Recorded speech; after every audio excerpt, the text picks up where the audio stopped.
आखिर कैसे बनता है समंदर के बीचों बीच पुल, और ऐसे विशालकाय पुल बनाने के लिए किन चीजों की जरूरत होती है जो हमारा काम आसान कर देता है।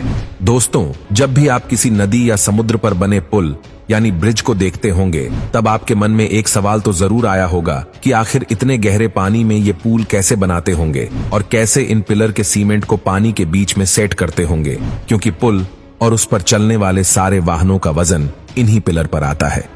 इसलिए अगर आप जानना चाहते हैं कि बहते पानी के बीच में पुल और उसकी पिलर कैसे बनते हैं, तो वीडियो को पूरा जरूर देखिए। दोस्तों, पुल बनाते समय सबसे कठिन काम होता है उसकी फाउंडेशन और पिलर को पानी के बीच में बनाना, क्योंकि चारों तरफ पानी बहता रहता है। ऐसे में पिलर या फाउंडेशन कैसे बनाई जा सकते हैं, इसके लिए इंजीनियर्स ने कई सारी तरकीबें निकाली हैं। उनमें से एक है कॉफर डैम। कॉफर डैम एक स्टील का टेम्परेरी स्ट्रक्चर होता है जो कि कई सारी स्टील पाइल्स से मिलकर बनाया जाता है। आपने मकान को बनते तो देखा ही होगा, तो आपने ये चीज तो जरूर नोटिस की होगी कि जो सपोर्ट के लिए उपयोग किया जाता है वो भी एक प्रकार का पिलर ही होता है। ठीक इसी प्रकार कई सारे स्टील पाइल्स से मिलकर कॉफर डैम बनाया जाता है। पानी की गहराई और पिलर के हिसाब से कॉफर डैम अलग अलग साइज के हो सकते हैं और जरूरत के हिसाब से यह कभी गोल बनाई जाते हैं तो कभी रेक्टेंगल शेप में। इसके बाद इन कॉफर डैम को जहाज में फिट मशीन की सहायता से उठाकर पुल की लोकेशन पर पहुंचा देते हैं। फिर धीरे धीरे इसे पानी में डालते हैं। इसके बाद एक मशीन की सहायता से कॉफर डैम को साइड से ठोक ठोक कर अच्छे से पानी के नीचे की सतह में फंसा दिया जाता है ताकि वह अच्छे से सेट हो जाए। इसके बाद मोटर और पंप की सहायता से इसकी अंदर का सारा पानी निकाल दिया जाता है, जिससे हमें इसके अंदर खाली और सूखी जमीन मिल जाती है, जिस पर हम आसानी से कंक्रीट, सरिये और स्टील जैसी चीजों की मदद से पुल के लिए फाउंडेशन और पिलर बना सकते हैं। और जब पिलर और फाउंडेशन सूख जाता है तो कॉफर डैम को वहां से हटा देती है।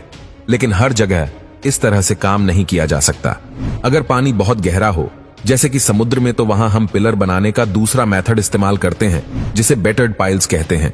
इस मेथड में बड़ी बड़ी विशाल लोहे की पाइप का उपयोग किया जाता है।